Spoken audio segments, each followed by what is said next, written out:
Salut à tous et bienvenue dans cette année 2020. Comment vas-tu, Franck?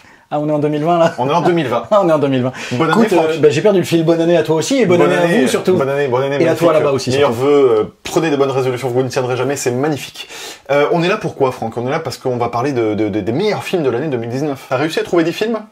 J'ai réussi à trouver 10 films, j'ai même réussi à en trouver un petit peu plus, et donc du coup, il a fallu faire des choix. C'est pas une si mauvaise année de cinéma, du coup.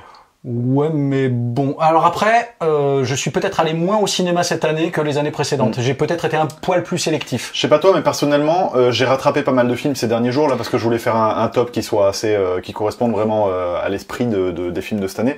Et j'ai vu beaucoup de films du coup en l'espace d'une semaine, mais beaucoup de bons films. Moi aussi, j'en ai rattrapé quelques-uns aussi. Et mon top a vachement évolué. Donc effectivement, je me suis dit à ce moment-là que j'avais peut-être pas vu assez de films cette année. Mais en tout cas, c'est chose faite. Je me suis rattrapé. On peut pas tout voir non plus. On peut pas tout voir, on a une vie. Voilà. Franck, je te propose de commencer cette vidéo par les films qu'on aurait loupés et qui potentiellement auraient pu éventuellement être dans cette liste de top 10 des meilleurs films de l'année 2019. Oui. C'est une phrase compliquée, là, t'as vu, je m'en suis bien sorti. Oui, oui. Du coup, quels sont les films que tu n'as pas vus 2019? Plein, il y en a plein que j'ai pas vu. Alors, ceux qui auraient pu figurer dans la liste. J'ai pas vu Dora l'exploratrice. Oui, non, Alors, ceux que j'ai voulu voir, je n'ai pas vu Le Traître. Oui. Que j'aurais voulu voir. Il est juste à côté de toi. Voilà. Je n'ai pas vu Le Vent de la Liberté. Je n'ai pas vu 90s conseillé par Jules. Après, il y a des choses que j'ai loupées volontairement, comme quelques marveleries ou films de super-héros sur lesquels j'ai fait l'impasse. Alors moi, figure-toi que je n'ai pas vu À couteau tiré. Je n'ai pas vu J'ai pas vu non plus. Irishman. Je l'ai vu. Sur Netflix. 3h30, je devais le rattraper et malheureusement... La fatigue a eu raison de moi. Je n'ai pas vu Le Mans 66. Je n'ai pas vu Une vie cachée. Moi non plus. Ah mais si, je l'ai vu, pardon. Il est con. Non, je confonds avec un autre truc. Le dernier Malik. Oui, tu me rassures, tu l'as vu, t'es pas un mytho en fait. Non, je l'ai vu. Tu t'appelles bien Franck? Oui. Bon, d'accord. J'ai pas vu non plus Le Traître, j'ai pas vu Sunset, j'ai pas vu Le Vent de la Liberté. Bref, voilà, il y a un petit panel de films qui peuvent potentiellement figurer dans cette liste que je n'ai pas vu, donc je préfère le dire tout de suite. Comme ça, au moins, ne vous dites pas, mais celui-là, tu l'as pas mis dans la liste. De toute façon, on pourra pas tout mettre. On pourra pas contenter tout le monde. Mais d'ailleurs, le but est de s'auto-contenter. Oui. Bon, allez, on rentre dans le vif du sujet, Franck. Je te propose de me balancer comme ça ton dixième, le numéro 10, des films que tu as préférés en cette année 2019. Le numéro 10, je vais commencer par un film de super-héros qui n'est pas un film de super-héros, mais qui se passe dans l'univers des super-héros. Je veux bien sûr parler de... Le Joker? Exactement, avec Joaquin Phoenix. Je suis, Voilà, donc bonne petite surprise, étant donné que je n'en attendais absolument rien. Je n'avais pas vraiment de hype vis-à-mi du film, j'avais pas vraiment d'attente, contrairement à toi qui avait l'air un peu plus motivé pour le voir. Moi j'avoue que bon, j'y suis allé ni perplexe ni enthousiaste, je suis allé le voir. Et puis voilà, c'était plutôt sympa, sauf mon voisin de cinéma qui voilà. Non mais voilà, c'était plutôt agréable quoi. Est-ce que je l'aurais dans mes étagères? Je suis pas sûr. D'accord. Je suis pas sûr. D'accord. Voilà. Bon. Mais c'était pas déplaisant. Voilà. Ok, très bien. Et toi, ton numéro 10? Figure-toi que je vais tricher parce que je sais que tu vas tricher par la suite. Sinon, je me serais jamais permis, Franck. Tu me connais. Oui, justement. Et du coup, je vais mettre un ex-aequo en position numéro 10. Après, je te promets, il y aura plus qu'un film par étage. Ok. Et donc, en 10e position, je vais mettre le film The Lighthouse, sorti récemment au cinéma. La semaine dernière, je crois. La semaine dernière. Il y a 10 jours maintenant. Ah oui, non, mais c'était le mois dernier, pardon. Et donc, The Lighthouse et Klaus, qui figure sur Netflix. Un animé sur les origines du Père Noël. D'accord. En gros. Je commence par Klaus. En gros, c'est un film, déjà, qui est assez bouleversant, c'est touchant, assez émouvant, c'est bien parce que en termes d'animation, c'est super bien. Il y a un vrai univers assez sombre. En fait, pour raconter un petit peu le pitch de départ comme ça, c'est un facteur qui est fils de... qui vit dans la bourgeoisie, si tu veux, qui est envoyé par son père qui ne veut pas en faire quelqu'un d'assisté, dans une contrée lointaine pour faire facteur. Et il sait qu'il va avoir un certain mal à faire son opération de facteur. Il s'y rend, et il se retrouve face à deux clans qui sont déterminés à s'entretuer. C'est-à-dire qu'ils ne s'aiment pas, ils ne communiquent pas, ils ne parlent pas. Donc tu as le facteur qui, bien sûr, représente la communication, tu sais, l'envoi de messages, le lien, et qui va permettre justement le lien entre ces clans. Je vais pas trop en dire, mais il va tomber sur quelqu'un qui fait vraiment flipper, un gros bonhomme comme ça avec une barbe blanche, et qui a beaucoup de jouets avec lui, et qui va un jour en offrir un à un enfant. Et là, il va se passer des choses et ça va évoluer. C'est très très très intéressant. Ah bah écoute, ouais, c'est joli. Il y a des messages. Les messages sont vraiment super. C'est pour ça que tu regardes avec ta fille. Après, tu peux en discuter. Moi, je l'ai fait avec mes enfants. Ça marche vraiment. C'est vraiment bien. Et puis, on retrouve au final les origines du Père Noël. C'est quelque chose qui a jamais vraiment été traité. Donc, c'est vraiment cool. Je vous conseille vraiment Klaus sur Netflix. Pour moi, c'est le film de Netflix, tu vois, qu'il faut pas louper. En ce moment. Bref, et donc en deuxième position, ex-aequo, je mets The Lighthouse que j'ai découvert très récemment, je l'ai vu vraiment quelques jours là avant d'établir ce top, et il est venu bouleverser un petit peu mon top, parce que j'avais envie de mettre ce film, parce que tu sais l'amour que j'ai pour les films de genre, et celui-là en est un qui propose vraiment des choses super intéressantes. Il est glauque au possible, il est malsain, il est oppressant. Je relève, parce que je vais pas en parler 3 heures, mais essentiellement la musique qui joue presque le rôle d'un vrai personnage.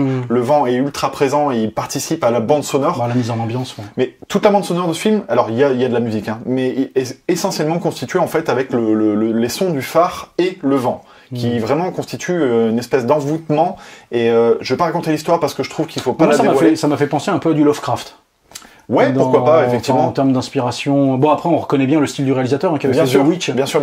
Et qui était, ouais, c'est plutôt un film intéressant. Ouais. Et puis, honnêtement, je trouve que c'est un film que tu peux revoir et tu y vois plusieurs messages et vraiment des thématiques qui sont exploitées. Où au premier visionnage, tu te dis, mais qu'est-ce que je suis en train de regarder, quoi. Et puis, en y réfléchissant, c'est très riche. Alors, le duo d'acteurs est vraiment très bon. Le duo d'acteurs est excellent. Je pressens que 2020 va être l'année de Robert Pattinson. Je le pressens. Parce que ce mec-là est en train d'associer des rôles qui sont, franchement, il fait des choix, c'est génial, je trouve. Et en 2020, là, avec Christopher Nolan, avec son rôle de Batman, etc., je pense qu'il va exploser. Bref. Franck, on passe tout de suite au numéro 9. Quel est ton numéro 9? Alors, numéro 9, bah, c'est moi qui vais tricher en faisant un ex-aequo. Je le savais. Enfin, 2 ex-aequo, du coup. Tricheur. Moi, ce sera 2 films d'animation. Il y a J'ai perdu mon corps. Donc, j'ai trouvé vraiment très très chouette. Et en ex-aequo avec Les Hirondelles de Kaboul, que j'ai de Zabou Bretman, que j'ai trouvé aussi très très chouette. D'accord. J'ai pas grand chose à... Tu ne peux pas les déterminer, du coup, t'arrives pas vraiment à trancher, là. Non, parce que j'ai vraiment pris beaucoup de plaisir avec ces deux-là, sachant que ce sont des films d'animation qui ne sont pas à destination des enfants, parce que pour beaucoup, les films d'animation, c'est tout de suite pour les enfants. Non, là, pas du tout. J'ai perdu mon corps, je l'ai trouvé très puissant dans son propos, dans ses thématiques. Je l'ai trouvé ultra poétique. Pour Les Hirondelles de Kaboul, j'ai trouvé magnifique le contraste entre la douceur, voire la candeur du dessin et la dureté du propos du sujet qui a été souligné par le film. Donc c'est pour moi deux jolies découvertes et pour ceux qui sont pas fans de films d'animation parce que justement ils associent ça trop rapidement à des films pour enfants. Ces films-là, c'est des bonnes entrées, je trouve, dans le cinéma d'animation pour adultes. Ouais, c'est vrai. Enfin, avec des thématiques adultes, avec pas forcément, il n'y a pas forcément de scène. Et voilà, donc c'est en 9e position, c'est ça. Très bien. Et ton numéro 9? Tu m'as fait peur, Franck. Mon numéro 9, Ne coupez pas. Ne coupez pas, qui est un film japonais qui est sorti en 2019. Oui, on en avait parlé. On en avait parlé récemment, sauf que j'en ai parlé sans l'avoir vu. Parce que, du coup, maintenant tu l'as vu. Donc. Et du coup, maintenant je l'ai vu. Et effectivement, c'est une petite perle japonaise. C'est très cool ce film. C'est un film de zombies dans lequel, si tu veux, tu vois des étudiants en train de faire un film de zombies. Et là, ils sont vraiment attaqués par des vrais zombies. Je vais pas en dévoiler plus parce que vraiment, pour le coup, si on divulgage, on gâche. Tu vois, ça porte très bien son nom, ce mot dans le dictionnaire, magnifique, je trouve. Et du coup, vraiment, c'est bien parce que c'est hyper innovant. C'est à la fois drôle et en même temps très intelligent. C'est surtout ça, c'est vraiment comme ça que j'ai envie de définir le film, c'est qu'il propose quelque chose. Tu dis, mais c'est fort pour le budget qu'il y a eu, pour les idées, parce que c'est un premier film qui a été fait pour 2000 et quelques, enfin voilà, pour très très peu d'argent. Et c'est très très fort d'avoir produit ça et surtout d'y avoir pensé. C'est un film qui parle de cinéma. Voilà, je vais juste te dire ça pour résumer, parce que c'est un film qui parle de cinéma comme peu de films le font. Vraiment là, il va très très loin dans le concept. C'est super. Ton numéro 8, Franck? Eh bien moi, c'est Midsommar. Midsommar. Oui. Ok, très bien. Voilà. Non, Midsommar, d'Ari Aster, donc j'avais trouvé intéressant Hérédité, même si il y a des choses où j'adhère pas à tout. Midsommar, je l'ai trouvé aussi intéressant. Voilà. Bon, il finira pas forcément, c'est pareil, hein, dans ma DVD Tech. Même pour voir la version longue de plus de 30 minutes de plus? Bah, si on m'invite à la voir, pourquoi pas, mais si on me force, j'ai cru que mais voilà, non, mais acheter un film où je ne sais pas à quoi m'attendre ou quoi, c'est par rapport à la version longue. T'es quand même en train de le mettre dans ton top 10 de 2019. Oui, mais parce que bon, le top 10 en même temps, moi je trouve qu'il n'y avait pas énormément de trucs. Donc c'est pour ça qu'il est qu'en 8e position, parce qu'il y a 7 autres films que j'ai trouvé un peu plus intéressants. Très bien. Mais voilà, il y a une qualité formelle qui est indéniable, un jeu qui est intéressant, des thématiques qui sont intéressantes, même si il n'a pas eu sur moi la portée qu'il a pu avoir sur d'autres personnes, quoi. Même la portée traumatique qu'il a pu avoir sur certains qui, moi, j'ai pas ressenti particulièrement de malaise, quoi. Ouais, je comprends. Puisque tout ce que j'ai vu était plus ou moins, pour moi, convenu. Ouais, je comprends. Enfin, j'ai pas été surpris. Mais j'ai trouvé ça plutôt agréable. Ouais. Et toi, ton numéro 8 ? Alors, mon numéro 8, c'est Traîner sur le bitume, du titre original Dragged Across Concrete. Un film avec Mel Gibson, un polar noir comme je les aime du coup, qui est même pas sorti au cinéma. Je regrette qu'il soit pas sorti au cinéma parce que j'aurais vraiment aimé découvrir ça sur grand écran. Et voilà, c'est un film qui fait du cinéma pour moi, qui prend le temps de poser les choses, qui prend le temps de créer des personnages, qui prend le temps de développer une intrigue sans forcément donner ce que le spectateur a envie de voir. Et souvent dans ce film, on ressent le besoin d'avoir des accès de violence, on a envie que ça déboîte sur sur des fusillades, sur des machins, et on n'a pas ce qu'on veut. À chaque fois, ça nous emmène dans des endroits où on ne s'y attend pas. Et moi, j'ai été pris du début à la fin, et j'ai même trouvé ce film trop court alors qu'il durait 2h30. Donc ouais, on n'a pas eu du tout le même ressenti. Gros coup de cœur, arrête de me gâcher mon coup de cœur, s'il te plaît. Gros coup de cœur pour Traîner sur le bitume. Je suis content pour toi. Il faut le voir parce que c'est un film, non mais il faut le défendre. J'ai pensé que j'ai pas envie que tu le descendes parce qu'il faut le défendre parce que c'est un réalisateur qui pour moi est un grand réalisateur et qui deviendra un immense réalisateur si vraiment on lui laisse l'opportunité de réaliser des films. Il a déjà fait 2 autres longs métrages qui, pareil, sont sortis que en direct ou vidéo, et c'est très malheureux, je trouve. Donc voilà, j'espère que les gens achèteront ce film, c'est ce qui permettra d'enrayer la machine, je l'espère. Ton numéro 7 ? Dr. Sleep. Bien. Voilà, du réalisateur de la série Haunted of Hill House. Mike Flanagan. Oui, voilà, Mike Flanagan. Voilà, alors je m'attendais à une grosse déception. Enfin, je m'attendais à un film vraiment pas bon. Et en fait, j'ai été très très agréablement surpris. J'ai été vraiment pris par l'histoire. Bon, alors par contre, le film ne fait jamais peur. Enfin, clairement, comparé à la série qu'il avait fait, qui était carrément flippante. Là, le film est jamais effrayant, mais je trouve que ça se tient. Et ce que j'ai trouvé plutôt sympathique, c'est le fait d'avoir raccordé, d'avoir réconcilié entre guillemets l'œuvre écrite de Shining avec la version de Kubrick. Donc, puisque dans le bouquin Shining, je sais pas si tu l'as lu ou si tu te souviens, l'hôtel brûle. Exactement. Sauf que dans le film, il ne brûle pas. Donc là, il a raccordé le truc et il le fait brûler. Ah bah oui, enfin je spoil comme un malade. Spoil. Notre spécialité, c'est d'agiter les mains, mais après le spoil. Non, bon bref, enfin ça c'est peu importe, mais ouais non, j'ai trouvé ça assez intéressant. Il y a quelques maladresses de rythme, il y a quelques maladresses narratives, je trouve à certains moments. Mais franchement, le film pour moi n'a pas sombré dans le ridicule. Pourtant, il y a des moments où il flirte avec. Il y a des moments qui sont un peu délicats, notamment par exemple aussi à la fin. Alors je vais spoiler un peu, mais avec quand les boîtes s'ouvrent entre guillemets, quand la nana ouvre les boîtes et arrive ce qui arrive, je trouvais ça un peu enfin pas avec la même portée terrifiante que tu pouvais avoir dans le film de Kubrick, mais bon après. Ouais, mais le film de Kubrick, tu l'as maté, t'avais quel âge aussi? Ouais, je l'ai vu à 11 ans, mais enfin même. Mais même quand je le revois maintenant, tu vois, il y a quand même. Ouais, t'es vraiment sûr de ça parce que moi je l'ai vu récemment, Shining, et ça reste un monument, tu vois, mais j'ai pas flippé. C'est pas. Non, alors moi c'est parce que je l'ai découvert trop jeune, donc il m'a un peu terrorisé. Après, ce que je vais peut-être reprocher au film, tout intéressant qu'il soit, c'est que il y a certains, donc il fait évidemment beaucoup de références au film de Kubrick. Et donc il y a des clins d'œil qui sont cohérents narrativement. Et il y a des clins d'œil qui n'ont pour moi aucun sens autre qu'être un pur clin d'œil et donc du fan service gratuit et sans réel intérêt. Notamment lorsqu'il a son entretien d'embauche avec le mec qui tenait le groupe des alcooliques anonymes, là c'est exactement le même bureau que celui où Jack Nicholson vient pour se faire embaucher dans l'hôtel, quoi. Et là tu te dis, à part le recrutement en termes de de similitudes, c'est tout ce qu'il y a, quoi. Donc bon, j'ai trouvé ça pas très... Par moment, c'est pas très fin. C'est tout ce qu'il y a. Peut-être qu'il y a vraiment une autre lecture à voir. Probablement. Après, il faudrait peut-être que je le revoie. Si vous avez une explication, c'est pas tant d'explication, mais s'il y a une symbolique derrière qui me serait passée, à côté de laquelle je serais passé, je suis toujours curieux de lire ça. Voilà, mais enfin bon, bref, c'était pas un si mauvais film, c'était plutôt une bonne surprise. Ça a été même une très bonne surprise. Voilà. Ouais. D'où sa position dans ce top-là, parce que c'est assez rare d'être surpris au cinéma. Donc là, j'ai été surpris. Donc voilà. Très bien. Et toi, ton numéro 7? Mon numéro 7, c'est Once Upon a Time in Hollywood de Quentin Tarantino. Qui? Quentin Tarantino, un petit réalisateur sur le début. Sur la fin aussi, non? Au début de la fin, si tu veux. Ouais, c'est ça, ou la fin du début. Et qui a pondu un film assez intimiste. On en a beaucoup parlé sur la chaîne, donc je vais pas redire tout ce que j'ai déjà dit. Mais c'est un film, figure-toi, que j'ai très envie de revoir. Et j'ai envie de prendre le temps de le mater. Parce que justement, déjà, le film prend son temps et il raconte beaucoup de choses et j'ai envie de le savourer. C'est pour ça que j'ai hâte de me le procurer en 4K, tu vois, par exemple, ou en Blu-ray, parce que j'avais dit que j'achetais en Blu-ray. Mais en tout cas, pour me le refaire et puis pour le revivre plus tranquillement.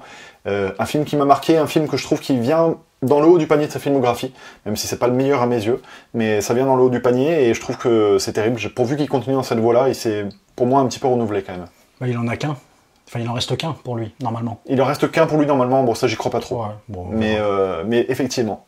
Mais il a d'autres projets de théâtre aussi, je crois. Ouais. Enfin, bon, bref. Les mecs comme ça qui sont passionnés, à mon avis, ils s'arrêtent jamais. Mais on verra. On verra. Ton numéro 6, Franck. Alors, je triche un peu.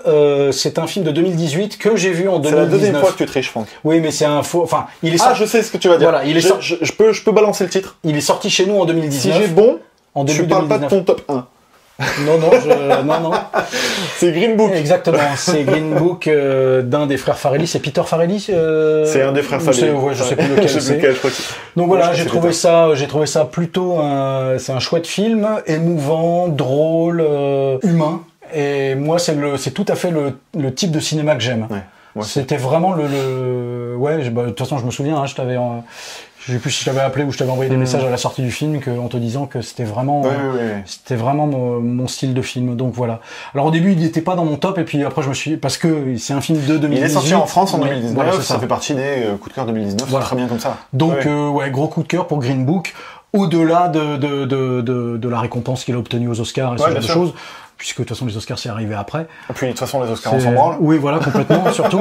Donc non voyez-le si vous l'avez pas vu, c'est un très chouette film, très chouette film. Eh bien figure-toi que mon numéro 6 est Midsommar. Ah bah tu vois. Eh oui. Comme quoi. T'as vu je joue bien le mec genre ah bon Midsommar. Cadeau, c'était de Midsommar. Rendez-vous mes chaussures, mon vélo. Je fais très bien pour Bourville. Ah tu quel imitateur. C'est ça. Vas-y fais une petite imitation, je devine qui c'est. Je regarde pas. J'en sais rien. Franck, t'as bien une imitation. Mais enfin là, il n'y a rien qui me vient, quoi. non, mais Franck, je m'endormis à trouver une imitation. Voilà, bon. Bah écoute, un petit chat. Willy. Tu vois, il faut que tu diesel, il faut le chauffer. Bon bref, donc Midsommar. Midsommar, parce que alors tu l'as dit, c'est un réalisateur qui est en veine là, qui est en train de bouger. Ou une réalisatrice, Ari Aster, femme ou homme? Je sais, ouais peut-être. Et qui vraiment propose. Moi je trouve que c'est encore mieux qu'Hérédité. Je trouve qu'il va beaucoup plus loin en termes de réalisation. Déjà c'est plus. Merci Franck pour ton intervention, ça avait le coup de m'interrompre. Et voilà, enfin je trouve que effectivement, même si ce que tu vois est un petit peu convenu parce que tu as déjà pu l'avoir vu dans d'autres longs métrages, la façon de le mettre en scène fait la différence pour moi. Et c'est en ça que vraiment je l'ai apprécié parce que comme toi, j'ai pas suffoqué devant ce film-là. Il est fait pour mettre mal à l'aise, et il y a certains moments quand même qui mettent mal à l'aise, je pense notamment à la chute du 5e étage. Ouais, mais c'est convenu. Tu le vois venir. Oui. C'est pas convenu, tu le vois venir. Mais, mais malgré tout, ça fait son petit effet, tu vois. Il y a aussi une scène, le coït. Mais moi j'ai trouvé ça plutôt comique. Ouais, mais c'est peut-être aussi le but. Il y avait du comique, il y avait vraiment du comique pour le coup. Mais le but recherché est de créer une espèce de malaise ambiant, et je trouve qu'il y parvient plutôt pas mal à ce niveau-là aussi. peu importe, je trouve que ce film-là est important, et je trouve que ce réalisateur est important, et je trouve que en ce moment, le film de genre américain notamment, est en train vraiment de faire son chemin. Tu vois, j'ai l'impression que les blockbusters sont en train un peu de se casser la gueule, que les grosses machines sont en train un peu de s'enrayer, et que est en train d'émerger de tout ça un petit peu tous les réalisateurs qui galéraient justement jusqu'à maintenant à faire du cinéma, et je trouve ça vraiment cool. Donc j'ai envie d'encourager Midsommar, que je mets en 6e position. Franck, quel est ton numéro 5 ? Mon numéro 5, c'est Le Mans 66, donc Ford versus Ferrari de James Mangold. D'accord. Qui est vraiment bien, c'est du cinéma à l'ancienne, avec deux acteurs qui brillent vraiment à leur niveau, donc Matt Damon et surtout l'excellent Christian Bale. L'histoire est prenante. Bon, ça, c'est un biopic, entre guillemets. L'histoire est connue, mais bon, moi et le sport automobile, ça fait un peu deux, donc si tu veux, je connaissais pas les faits.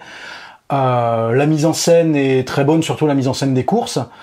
Tu sens que les mecs, la caméra est embarquée sur des bagnoles et ils roulent vraiment. Enfin, j'ai pris un plaisir. J'avais l'impression de voir un film qui aurait pu sortir. Ça aurait pu être un film des années 70 ou des années 80 ou même des années 60. J'avais l'impression de retrouver un film avec une certaine classe. Ouais. Un vrai film de cinéma, entre guillemets, qu'on voit finalement pas si souvent que ça, quoi. En tout cas, c'est l'impression que j'ai. Ouais, d'accord. Donc, moi, j'ai pris beaucoup de plaisir, et le film je crois, est assez long, et là, tu vois vraiment pas le temps passer.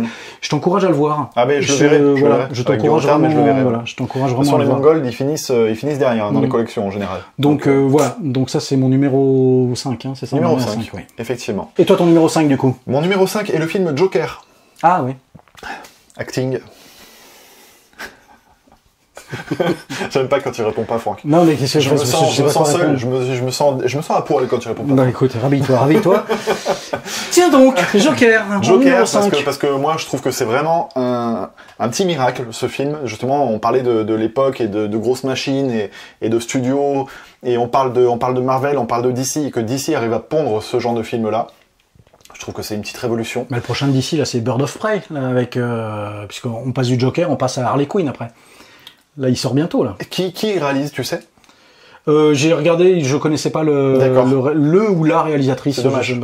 Mais ça me parlait pas. D'accord, oui, non, mais c'est dommage, justement, que ce soit pas un nom, entre guillemets. Mais pourquoi pas? Écoute, moi j'ai rien entendu à propos de ça, donc je sais pas, je peux pas m'avancer, je peux pas en discuter parce que vraiment, je sais pas du tout. Mais en tout cas, je trouve que Joker est un petit miracle dans ce monde fantastique des super-héros, parce que justement, c'est un film intelligent, un film qui brasse des thématiques et qui arrive vraiment à créer à la fois un univers et surtout à faire du rire du Joker quelque chose. On en a déjà parlé, on a déjà fait une critique ensemble, donc n'hésitez pas à aller voir la critique du Joker où on est tous les deux à en parler. Ah oui, c'est vrai, tiens. Et oui, donc ça évitera de développer davantage. Mais avec le recul, tu vois, c'est un film où je me dis, j'ai très très hâte de le revoir. Moi, contrairement à toi, je suis sûr qu'il finira dans ma collection, parce que vraiment, je trouve qu'il est suffisamment marquant, suffisamment important en 2019. Et voilà, j'ai juste hâte de revoir le Joker. Quel sera, Franck, ton numéro 4 ? Alors, c'est pas quel sera, mais quel est mon numéro 4 ? Eh bien, maintenant, nous sommes dans le présent, effectivement. Eh bien, mon numéro 4, c'est Une vie cachée de Terrence Malick. Donc, moi, je suis grand amateur de Terrence Malick. De toute façon, je l'avais présenté dans une des vidéos où j'avais fait l'achat de l'intégralité de sa filmographie. Voilà, c'est du Malick. Ce qui est intéressant, c'est qu'il sort maintenant de ces thématiques dans lesquelles il, pour moi, s'enlisait avec à la merveille Night of Cups et puis Song to Song. Là, on passe vraiment à un autre registre. Ça reste beau. Ça reste émotionnellement fort. Malick est un conteur, est un narrateur et qui a vraiment fait sien le proverbe qui dit qu'une image vaut 1000 mots. Ouais. Et donc il y a peu de dialogue et tout est dans les images et les émotions passent par les images. On comprend les non-dits à travers simplement les images. Et je trouve ça brillant, vraiment brillant. Enfin moi j'adore ce qu'il fait. Et j'aime pas tout ce qu'il fait, j'ai pas aimé tout ce qu'il a fait, mais j'aime vraiment ses propositions. Ce sont des vraies propositions de cinéma. Ah bien sûr. Donc c'est pareil, c'est à voir. Ouais. À voir aussi. Et moi je suis curieux de voir ça aussi, ouais, effectivement. Voilà. Et ton numéro 4 ? Mon numéro 4 est le film Parasite. Ah tiens donc. Oui. Ah bah dis donc. Ah, il serait peut-être dans ta liste. Je flaire le doublon. Parce que niveau acting là, tu t'es trahi. Ah ouais, non mais moi je peux pas jouer au poker, moi de toute façon, je sais pas. Parasite de Bong Joon-ho. Oui. J'attendais ton approbation parce que j'ai eu un petit doute au moment de le dire. Et puis voilà, parce que c'est un film sud-coréen très riche en sens, riche en réalisation, qui sort un petit peu du lot de toute la masse de films qu'on peut voir actuellement. Et vraiment, je trouve que voilà, en fait, c'est ce genre de film où quand tu le vois, bah tu sais que c'est un bon film, tu vois, tu te dis ok, c'est net, c'est acté, mais tu sais pas si tu vas l'aimer dans le temps. Enfin, tu sais pas comment il va évoluer. Et puis, bah au final, celui-là pour moi prend de plus en plus d'ampleur au fur et à mesure du temps. Donc pareil, je me le procurerai. D'ailleurs, ils ont sorti une très belle édition Steelbook de ce film-là. D'accord. Le steelbook est très joli, donc probablement que je ferai cet achat. Ouais. D'accord. On passe au numéro 3. Numéro 3, c'est ça. On se rapproche du haut du panier, en fait. On se rapproche, on se rapproche de la fin. On se rapproche du numéro 3, j'allais dire, mais non, c'est complètement con. On est au numéro 3. Vivons dans le présent, Franck. Vivons dans le présent, merde. Numéro 3. Aller au-delà, mais non. Oui, vers l'infini et au-delà. Numéro 3, du coup... ah bah tiens, j'aurais pu... T'as bien une tête de Buzz l'éclair, toi aussi. Non mais c'est vrai. Non mais c'est vrai. Je suis sûr, à un truc Halloween ou un truc comme ça, tu te déguises en Buzz l'éclair, mais tu fais un tabac. Tu sais, t'as pas besoin du casque. Ouais. Bon. Numéro 3. Numéro 3, Parasite. Voilà. Pourquoi tu me regardes comme ça? Non mais voilà, je l'ai mis en numéro 3, donc d'accord. Ouais, pour les mêmes raisons, on va pas développer. Bon, on en a déjà beaucoup parlé, au bout d'un moment ça devient redondant en fait de parler toujours du même film. Mais on va pas les parasiter. Voilà. Fin de la vidéo. Voilà. Voilà. Je te laisse tout seul, tu te démerdes, Franck. Et ton numéro 3, du coup? Mon numéro 3. Accroche-toi bien, Franck. Je suis sûr que tu l'as pas vu celui-là. Dr. Sleep. Dr. Sleep. Dr. Sleep même. Dr. Sleep. Dr. Sleep. Parce que tu l'as beaucoup aimé, tu vois. Moi je l'ai adoré, figure-toi. Comme toi, je suis content que ce film arrive à faire le lien entre Shining et l'univers de Flanagan. Je trouve ça très fort en fait ce qu'il a réussi à faire. Parce que honnêtement, le projet était casse-gueule. Ah oui, clairement. Tout le monde se disait mais quelle idée de faire une suite à Shining au cinéma. Et puis il s'en est servi, mais alors il a balayé les références, je trouve. Contrairement à toi, j'ai pas trouvé de références lourdes ou balaudes ou alors faites juste pour la référence. Je me rappelle pas du moment que tu cites en particulier. Je suis curieux de le revoir. Mais j'ai vraiment eu ce sentiment de me dire merde, le mec s'est approprié les références et a réussi à servir son propre univers. Parce qu'honnêtement, tu regardes ce film sans connaître Shining, tu sais que c'est Flanagan à la réalisation. Et ça, c'est magnifique. Vraiment, tu retrouves la patte Flanagan. Et il a toujours son ambiance, sa façon de réaliser, et je trouve qu'il est hyper innovant dans la réalisation de ce film-là. Il propose vraiment des choses qui visuellement sont énormes, qui servent le propos. C'est pas un film qui fait peur, et c'est pas un film qui est censé faire peur, je pense. Même s'il y a certains moments qui sont assez angoissants, ou en tout cas ça oppresse un petit peu. Je l'ai ressenti comme ça, en tout cas, quand les espèces de vampires crèvent, là, notamment, tu sais, ou alors quand il y a l'attaque, justement, qu'il y a des petits coups de feu et que certains décèdent, ces moments-là, moi, j'ai été vraiment pris, pas d'angoisse, mais d'un sentiment de malaise, tu vois. Et ce que j'ai aimé vraiment, c'est le développement des personnages, le côté humain dans le long-métrage, qui fait que ce film paraît presque réel. C'est un film qui est complètement fantastique, hein. C'est presque un film de super-héros, où vous avez deux personnages qui ont des super-pouvoirs, ils arrivent à communiquer entre eux, et en fait, c'est tellement développé, tellement bien amené, qu'on a vraiment l'impression de vivre avec ces personnages-là, et ça transmet l'émotion, si tu veux. Et j'ai trouvé très fort de faire de cette histoire complètement folle, qui, là aussi, soulève les thématiques de King, donc c'est des thématiques assez lourdes, mais qui paraissent ancrées dans le réel. Donc Dr. Sleep, pour moi, je suis vraiment très très emballé, et j'ai vraiment hâte parce qu'ils sortent le Director's Cut en Blu-ray et en 4K, et il figure 30 minutes de plus sur le film. À voir ce que ça donne. En tout cas, il y aura les deux versions. Ouais, donc, ça peut être... Alors, est-ce que c'est une version... Est-ce que c'est une véritable Director's Cut ou c'est une version du studio, version longue Je pense pas dire de conneries, Franck, en te disant que c'est une Director's Cut. D'accord. Donc, je suis curieux. Faire gaffe si les 30 minutes s'intègrent bien dans le rythme et tout, parce que vraiment, il y a des moments, il pourrait être... Alors, c'était pas le cas, mais il flirte avec le danger d'être longué. Et moi, au contraire, si tu veux, j'étais déçu que le film prenne fin. Ouais. Vraiment, je voulais vivre encore avec ces personnages-là, et donc je suis content en fait d'en voir. Moi, je suis curieux. Oui, celui-là, par contre, il figurera probablement. Et Flanagan, je suis ravi parce que c'est un mec, si tu veux, qui depuis le début Alors, c'est pas pour me lancer des fleurs, mais moi, depuis le début que j'en parle, ça fait des années que j'en parle de Flanagan en disant ce mec-là, c'est un super réalisateur. Je suis content qu'il ait enfin un projet à la hauteur de ses ambitions, parce qu'à chaque fois, il faisait des films, dis-le si tu te fais chier quand je te parle, ouais, non, mais vas-y. qui sortaient direct en vidéo, ou alors qui sortent sur Netflix. Qu'est-ce qu'il a bien fait 6. Hein. Bref, il a fait des films de genre, quoi, tu vois, pour le dire. Dans son... Mais on lui proposait pas grand-chose, voilà. Bon, pour moi, en termes de série, le haut du panier, c'est... Ah oui, The Haunting of Hill House. Ouais. Oui. Il y a la saison 2 qui va sortir, saison 2 qui va sortir, ça, aussi avec lui aux commandes, donc cool. Voyons voir. Ouais, voyons voir.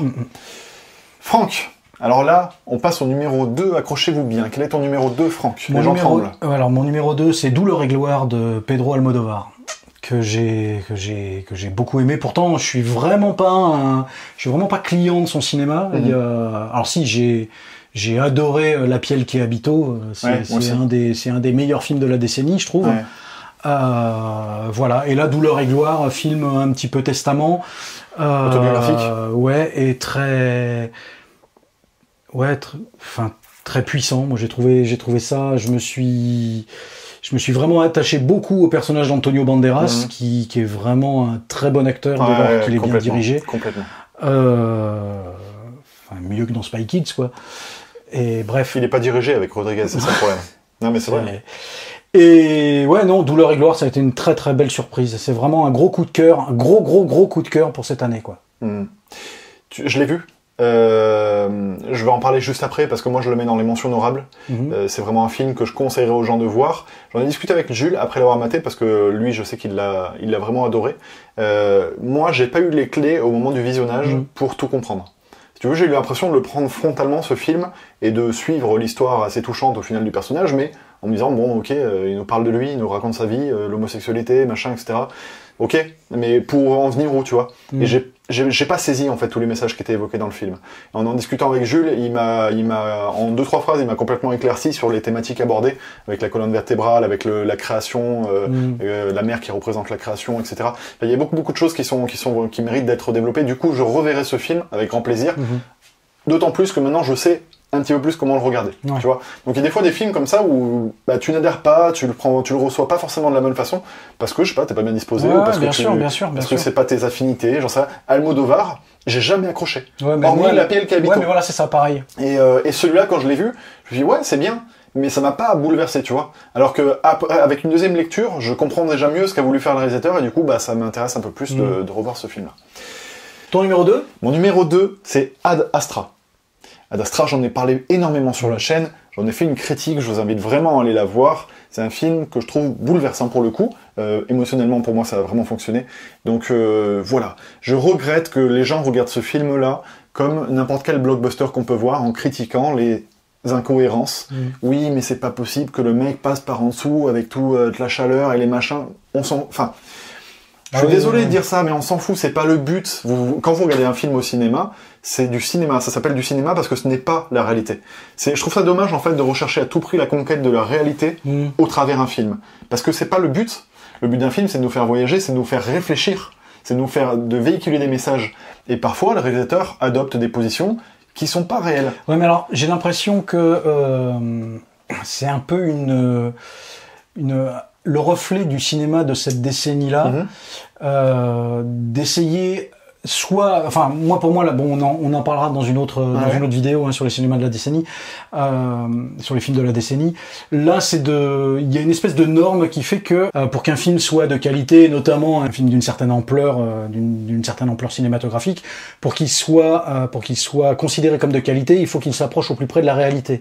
Et je pense que malheureusement, Nolan n'y est pas pour rien. Exactement, c'est ce que j'allais dire. Ça m'énerve. Nolan a amené une espèce de maître étalon, justifié ou non justifié. Après, moi, il y a des films de lui que j'adore, il y a des films de lui que j'aime beaucoup moins.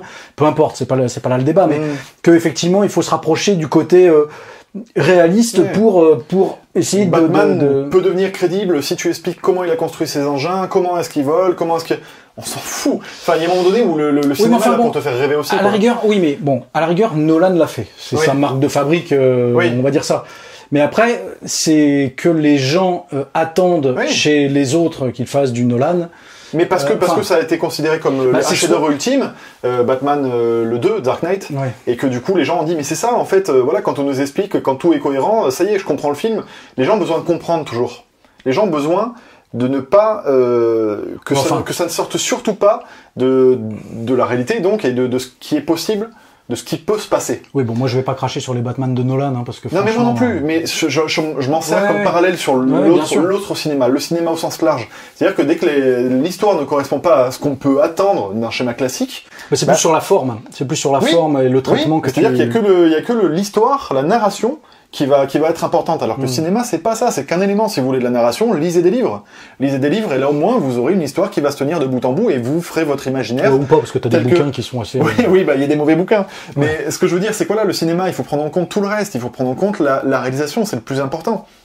La mise en image, le son qui vient vraiment appuyer les thématiques, et donc enfin, je trouve ça dommageable pour le cinéma en fait de juger uniquement à travers, si tu veux, ça n'aurait pas dû se passer comme ça, et puis là c'est pas possible que ça se passe comme ça.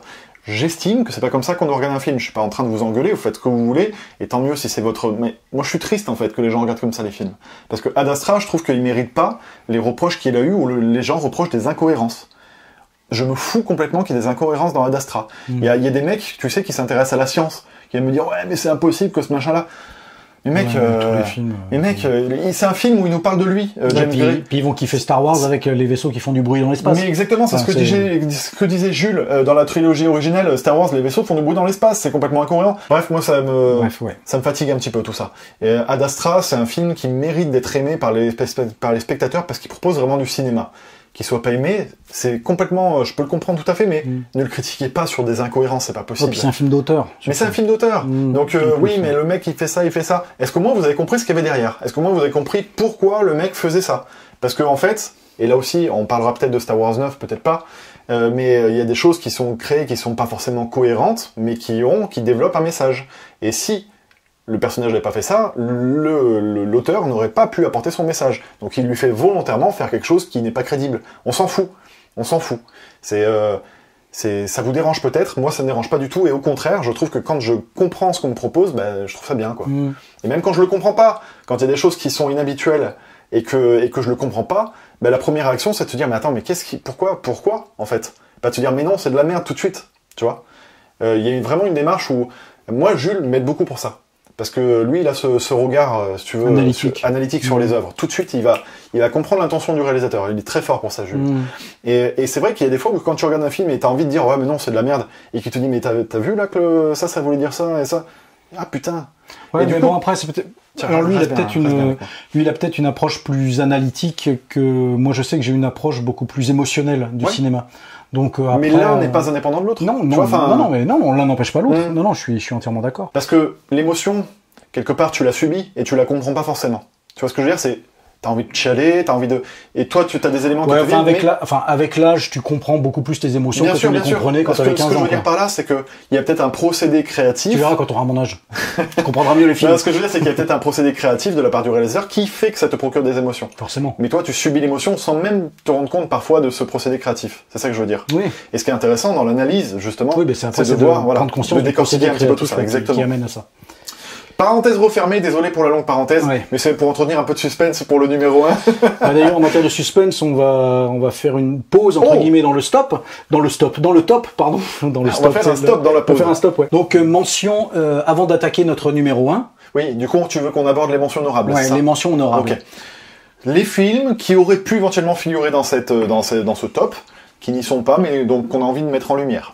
Ok, juste avant, et après on parle du numéro 1, le meilleur film de l'année. Donc moi, dans mes mentions honorables, il y aurait Ad Astra. Je l'ai pas mis dans mon top, volontairement, mais bon, parce que j'aime beaucoup James Gray, ce qu'il fait, je respecte énormément son cinéma, même si Ad Astra m'a moins touché, mais j'avais énormément d'attentes vis-à-vis d'Ad Astra, donc peut-être qu'il faudrait que je le revoie dans quelques temps. Il y a Minuscule 2, donc film d'animation français très très chouette. Moi j'avais beaucoup aimé le premier, La Vallée des Fourmis Perdues. Le 2 est très bien fait, enfin il est magnifique, c'est rigolo, c'est chouette, c'est un très beau film. Border. Ah, j'ai pas vu celui-là. Ce film suédois, il me semble, avec deux personnages au physique particulier, c'est une espèce d'histoire d'amour assez étrange, ça t'emmène dans cette espèce d'inconfort, de léger malaise qui était pas inintéressant, et je trouve que le film est plutôt à conseiller, à recommander pour cette expérience visuelle, pour cette expérience cinématographique intéressante. Okay. Un autre film, alors je crois que celui-là est hollandais, je crois, mais je veux pas dire de bêtises, ça s'appelle Golden Glove, l'histoire d'un mec marginal qui fait des choses pas très jolies. Alors là, on se rapproche d'un cinéma un peu crade, tu sais, à la manière d'un maniaque. Ouais. Il y a un côté sale, il y a un côté glauque, mais ça se suit avec pas mal d'intérêt. Enfin, moi, j'ai trouvé ça plutôt sympa. Mention honorable Toy Story 4, que j'ai trouvé intéressant, même si j'en ai déjà parlé, hein, je le trouve en deçà des trois précédents opus, mais voilà, je le mets quand même dans les mentions honorables. Et The Lighthouse, que j'ai découvert tout récemment et que je trouve très intéressant aussi. Donc voilà, c'est une proposition de cinéma en tout cas. Ah ouais, complètement. Voilà. On peut pas dire l'inverse. Et toi, as-tu des mentions honorables? Oui, j'en ai. Alors il y a Green Book, comme toi, parce que je l'ai vraiment beaucoup aimé. C'est le genre de film que j'adore aller voir au cinéma. Il y a le film Celle que vous croyez. J'en ai déjà parlé sur la chaîne, avec Juliette Binoche, un film français que je vous recommande vraiment. J'y pense, mais j'ai adoré aussi le film Sibylle. Je le dis juste comme ça. J'ai pas vu Sibylle, j'ai vu Celle que vous croyez, mais j'ai pas vu Sibylle. Les Misérables. Ah, mais oui, j'aurais dû le mettre aussi. Eh ben, enfin, oui, tu as le droit de me piquer mon mention honorable. Non, mais c'est aussi mention honorable. Les Misérables, parce que c'était une très bonne surprise, assez inattendue. C'était bien vendu par Marine et Jules sur la chaîne. Mais... je sais pas, je vais pouvoir enfin voir leur vidéo, parce que j'ai pas regardé pour pas me... Alors moi je trouve un tout petit peu surestimé par Marine, mais c'est pas grave, elle a vibré devant et c'est très bien comme ça. Non, mais c'est bien. C'est très bien comme ça. C'est vrai que c'est un film important, ça on peut vraiment pas l'enlever. D'ailleurs c'est mention honorable, c'est que ça peut faire partie des meilleurs de l'année. Contrairement à toi, moi j'ai beaucoup aimé Star Wars 9, on en a parlé avec Jules, mais surtout on va en reparler. À savoir qu'on est en train de préparer une trilogie de vidéos sur la postologie. D'accord. Parce qu'on a envie d'amener quelques pistes d'analyse supplémentaires par rapport à ce qu'on avait évoqué dans notre vidéo critique de Star Wars. J'ai beaucoup de réserves par rapport à Star Wars 9, d'autant plus avec le temps quand il réfléchit, etc. Moi c'est sur cette trilogie-là en particulier. Mais moi aussi, en fait, j'ai beaucoup de réserves sur la trilogie, sur la façon dont ça a été conçu, sur ce qu'ils veulent dire. Par contre, ce qu'ils représentent, là pour moi, il faut surtout pas que les gens perdent de vue ce qu'est le but principal d'un film et l'intention des réalisateurs. Et c'est pour ça que vraiment j'ai très hâte de faire ces vidéos qu'on prépare avec Jules, et ça paraîtra le plus tôt possible, je l'espère. Mais en tout cas, on est en train de taffer sur la première, là, sur le numéro 7. Mais voilà, très hâte de vous présenter ces vidéos. Mais le 9, moi j'y tiens, je le dis, je sais que tant pis, ça énerve beaucoup de gens parce que les gens adorent le détester, ce film-là. Et puis, voilà, Star Wars 9. Du coup, on a fini avec les mentions honorables. On s'arrête là, même si on a peut-être d'autres qu'on a oublié, c'est pas très grave. Probablement, on va passer, Franck, tiens-toi bien s'il te plaît, j'ai envie que tu sois, voilà, t'es chaud là. Tu vas nous présenter, Franck, le film que tu as préféré en cette année 2019 de cinéma. Mais le film que j'ai préféré, je suis allé le voir 2 fois au cinéma. Ah, attends, j'essaie de deviner. Bah c'est... Non, je sais pas. C'est le dernier Tarantino. Ah, Once Upon a Time in Hollywood. Ouais. Ah, carrément. Ah ouais, la première fois que je l'ai vu, il m'a scotché. J'ai trouvé cette déclaration d'amour tellement forte, tellement, à laquelle je participais complètement. Et notamment sur tout ce qui tourne autour de l'histoire de Sharon Tate. Et justement, quand le titre n'apparaît qu'à la fin, je trouve ça très cohérent. Tout est, bon, on en avait déjà parlé, Once Upon a Time in Hollywood. Oui. Et pour moi c'est une œuvre majeure de cette année-là. Franchement, il y a pas mais je comprends qu'on accroche bien pas. Sûr, je bien comprends sûr. Que ça mais parle là encore, pas. tu vois, si ça parle pas, peut-être qu'il faut des clés. Je sais que si je n'avais pas discuté avec toi avant d'aller le voir, j'aurais sûrement pas autant apprécié parce que tu m'as expliqué un petit peu le contexte, tu m'as dit voilà ce qui s'est passé dans cette époque, machin, etc. Moi j'ignorais ça, tu vois. Oui, voilà. Ça déjà ça, le contexte, il faut le connaître. Ensuite, il faut connaître qui est ce réalisateur, comment il aime jouer avec le passé, qu'est-ce qu'il montre dans son cinéma.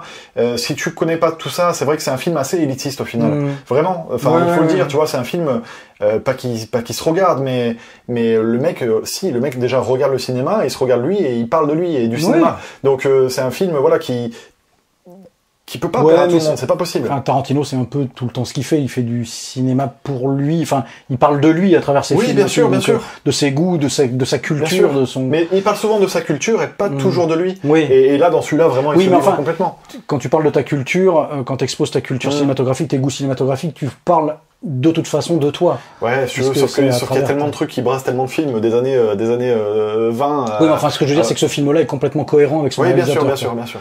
Donc voilà, moi j'ai trouvé ce film, très très bien, quoi. Vraiment, enfin, j'ai beaucoup pour aller le voir 2 fois au cinéma et pour aller le voir une deuxième fois en VF, parce que le premier je l'ai vu en VO, et pour aller le voir en VF pour voir comment était la VF et tout, tu vois, pour avoir cette espèce de vision complète de l'œuvre et comment elle peut être perçue à l'étranger en fonction des différents doublages. Je l'ai trouvé tout aussi intéressant la deuxième fois. Et je l'ai même trouvé curieusement plus court la deuxième fois que la première fois. Ouais, je comprends. Voilà. Et ton numéro 1 ? Mon numéro 1, J'ai perdu mon corps. J'ai hésité parce qu'à chaque fois je confonds avec quitter. J'ai quitté mon corps. Je sais pas pourquoi, c'est j'ai perdu mon corps. Ah ouais, non, oui, c'est là. J'ai perdu mon corps. J'ai perdu mon corps, que j'ai vu très récemment, et tu vois, quand je te dis que mon top 10 a été chamboulé, parce que j'avais pas vu celui-là avant, et quand je l'ai vu, je dis, nom de Dieu. Nom de Dieu, qu'est-ce que c'est que ce petit film d'animation qui te bouleverse comme ça, qui te fait chialer à la fin, et qui te chamboule complètement, quoi. Une musique extraordinaire, des dessins très beaux, un personnage terriblement attachant. Terriblement attachant. Et puis une source de réflexion, parce que tu te dis mais qu'est-ce que c'est que cette main, et qu'est-ce qu'elle recherche, et pourquoi, mais qu'est-ce qu'il veut me faire comprendre, et c'est un film très intelligent. Et vraiment c'est une petite révélation, parce que j'espère que pour le coup il aura peut-être des récompenses, tu sais, aux Oscars ou quoi, comme meilleur film étranger. Celui-là, enfin franchement, il n'est pas que émouvant. C'est pas juste un film, tu vois. Tu disais, toi, tu subis l'émotion au cinéma. Moi aussi. Mais il n'est pas uniquement émouvant. Il y a vraiment un gros travail derrière. Une profondeur. Voilà, exactement. Oui, bien sûr. Bah, exactement. Et puis c'est pas un tire-larme, hein. C'est pas du tout un tire-larme. Non, mais par contre, il te les tire les larmes. Ah, non, mais clairement. mais c'est pas un tire-larme. Je te rejoins dans cette expression. Mais par contre, ouais, c'est une fin qui te coupe le souffle, et puis. C'est beau, c'est poétique, c'est tout ce que tu veux, puis c'est terriblement humain en fait. Non, il y a beaucoup de vérité dans ce truc-là, et beaucoup de tendresse dans le regard qui est apporté au niveau de la main. Bref, voilà, c'est un beau petit top qu'on s'est proposé. J'espère que ça vous a plu. Alors surtout, n'hésitez pas, comme d'habitude, bien sûr, à nous dresser votre top 10 de l'année 2019. Dites-nous si pour vous ça a été une bonne année ou pas. Dites-nous ce que vous voulez, que vous nous aimez, que Franck a un joli t-shirt, mais qui n'est pas aussi joli que le mien, qui est bien sûr commandable sur le site Pampling, qui nous ramène des pépettes. Avec ça, on est très riche, on va se barrer. Fini les vidéos YouTube. Franck, je m'en vais sur une île. Je te laisse conclure cette vidéo.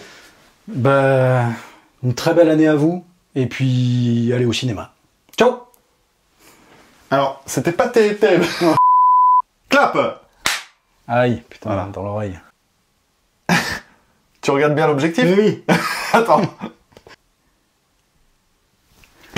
Ouais, enfin bon. Peut-être pas se rouler des pelles non plus. Non. Sans la piste, on rosé. Merci. Plaisir de te servir à boire, toi. Non, je sais pas si c'est le verre ou...